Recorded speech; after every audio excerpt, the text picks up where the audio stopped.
29 जनवरी का दिन आईएनएस सुमित्रा, जो कि एंटी पायरेसी वेसल है, जो गल्फ ऑफ एडन में तैनात होती है, अपने रूटीन पेट्रोल पर थी। तभी एक आदमी का स्ट्रेस से भरा हुआ कॉल आता है। वो आदमी बताता है कि मैं एक फिशिंग बोट से बात कर रहा हूँ और हमारी बोट को पायरेट्स ने हाईजैक कर लिया है। और उसके बाद शुरू होता है एक रेस्क्यू मिशन। इंडिया के कोची किनारे से 800 माइल दूर एक फिशिंग शिप जिसका नाम था अल नाएमी, जो कि सोमालिया की ईस्ट कोस्ट छोड़कर निकल रही थी, उसे सोमाली पायरेट्स ने हाईजैक कर लिया था। कॉल आने के बाद इंडियन नेवी को ज्यादा देर नहीं लगी उसकी लोकेशन को ट्रेस करने के लिए। कुछ ही देर में आईएनएस सुमित्रा वहां पर पहुंच जाती है। वार्निंग्स देने वाली फायरिंग करते हुए नेवी का हेलीकॉप्टर एक खौफ के साए की तरह शिप के ऊपर मंडराने लगता है और थोड़ी ही देर में पायरेट्स हार मान लेते हैं। इस वीडियो में आप देख सकते हैं नेवी के लोग फिशिंग बोट पर ऑनबोर्ड हो रहे हैं। नेवी 11 पायरेट्स को डिसआर्म करती है और 19 पाकिस्तानियों को रेस्क्यू किया जाता है। और ये दूसरा ऑपरेशन होता है 24 घंटों के अंदर अंदर। इंडियन नेवी एक और ईरान के फिशिंग वेसल FV ईमान को सोमाली पायरेट से बचा चुकी होती है। सोमाली लोग हम लोग को सुबह से पकड़ आए, सुबह से हमारा लोग को पकड़ आए, ईरानी लोग को पकड़ ही दिया और उसका हाथ था। दोपहर इंडिया का नेवी आया, वो सोमाली उसको देखा, फिर वो सोमाली डर गया फिर उसमें 19 पाकिस्तानियों को बचाया जाता है। लेकिन ये सोमाली लोग आखिर पायरेट्स बने कैसे? क्या मजबूरी है कि वो ऐसे सीरियस क्राइम कर रहे हैं? और क्यों कहा जाता है सोमालिया को पायरेट कैपिटल? चलिए जानते हैं।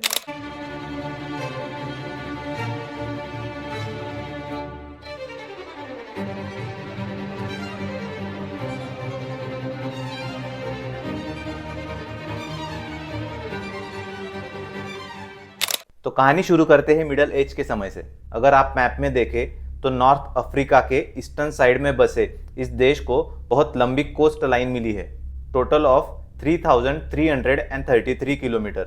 और इसी जियोग्राफिकल एडवांटेज की वजह से मिडल एज के समय से ही अफ्रीकन रीजन में और कमर्शियल पॉइंट ऑफ व्यू से सोमालिया एक स्ट्रॉन्ग रीजन था। लेकिन फिर 19th सेंचुरी के एंड में ब्रिटिशर्स और इटालियंस ने सोमालिया पर कब्जा कर लिया और उन्होंने सोमालिया को 2 हिस्सों में बांट दिया। बहुत स्ट्रगल के बाद आखिर 1960 में सोमालिया को आजादी मिल जाती है और यहाँ पर एक सिविल गवर्नमेंट फॉर्म होती है। पर यह गवर्नमेंट ज्यादा सालों तक चलती नहीं।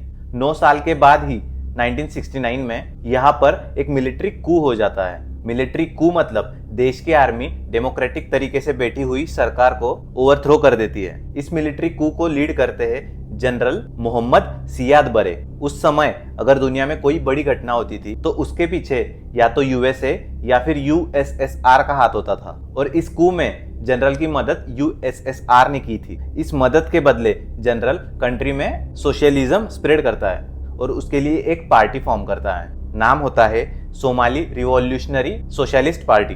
और इसी बीच वो देश से सारे अपोजिशन को खत्म कर देता है। लेकिन कहानी में ट्विस्ट तब आता है जब 1977 में जनरल मोहम्मद पड़ोसी देश इथोपिया पर हमला कर देता है और इससे एक वॉर स्टार्ट होता है, ऑर्डिगन वॉर। इस वॉर में सोमालिया हार जाता है और ढेरों लोगों की मौत होती है।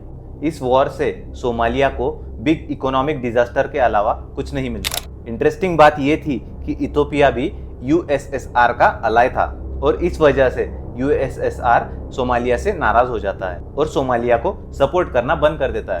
इस घटना के बाद जनरल को पब्लिक से क्रिटिसिज्म फेस करना पड़ता है। दिन ब दिन जनरल की पॉपुलैरिटी कम होती जाती है, इतनी कि उनको अपने ही देश को 1990 में छोड़ना पड़ता है। कोई अथॉरिटी देश में ना होने से देश में सिविल वॉर स्टार्ट हो जाती है। इस वजह से देश के हालात और बिगड़ गए। देश में ढेरों मिलिटेंट ग्रुप्स बने और इथोपिया भी वॉर का बदला लेने के लिए मिलिटेंट्स को हेल्प करना चालू करता है। लेकिन आप सोच रहे होंगे कि इस हिस्ट्री का और पायरेसी का क्या रिश्ता है? तो रिश्ता कुछ ऐसा है कि ऑर्डिगन वॉर और सिविल वॉर की वजह से देश में गरीबी, करप्शन और क्राइम्स बढ़ने लगे। अनएम्प्लॉयमेंट रेट 90% हो चुका था। लोगों के पास पैसे कमाने के लिए कोई जरिया नहीं बचा। उनके पास बची तो सिर्फ 2 चीजें, एक वॉर में बचे वेपन्स और दूसरा कंट्री का जियोग्राफिकल एडवांटेज। इस देश की ज्योग्राफी कुछ ऐसी है कि बहुत सारे कमर्शियल वेसल्स देश के पास के गल्फ ऑफ एडन से होते हुए सुएज कैनाल में से यूरोप जाते हैं। यूरोप जाने के लिए दूसरा रास्ता है, लेकिन उसके लिए पूरे अफ्रीकन कॉन्टिनेंट को चक्कर लगाना पड़ता है। लोगों को धीरे धीरे समझ में आ गया कि कमर्शियल वेसल्स पर बहुत सारी महंगी चीजें ट्रांसपोर्ट होती है जिनको लूट कर बेचने से बहुत सारे पैसे कमाए जा सकते हैं, और ऐसे राइज हुआ खतरनाक सोमालियन पायरेट्स का।